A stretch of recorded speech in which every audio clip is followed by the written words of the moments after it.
عبادہ رضی اللہ عنہ سے روایت ہے کہ نبی کریم صلی اللہ علیہ وسلم نے فرمایا جس نے گواہی دی کہ اللہ کے سوا کوئی معبود نہیں، وہ اکیلے ہیں، اس کا کوئی شریک نہیں، اور یہ گواہی دی کہ محمد صلی اللہ علیہ وسلم اللہ کے بندے اور رسول ہیں، اور یہ کہ عیسیٰ علیہ السلام ان کے بندے، ان کے رسول ہیں اور ان کے کلمہ ہیں، جسے اللہ تعالیٰ نے مریم علیہ السلام تک پہنچا دیا تھا، اور اللہ تعالیٰ کی طرف سے ایک روح ہیں، اور یہ گواہی دی کہ جنت حق ہے اور دوزخ حق ہے، تو اس نے جو بھی عمل کیا ہوگا آخرکار اللہ تعالیٰ اسے جنت میں داخل کریں گے۔ یہ میرے بھائیوں مسلمانوں کا عقیدہ ہے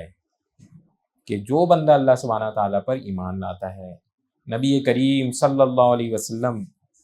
کے اوپر ایمان لاتا ہے، تمام انبیاء جو پہلے گزر گئے ان کے اوپر ایمان لاتا ہے، آخرت کے دن پر ایمان لاتا ہے،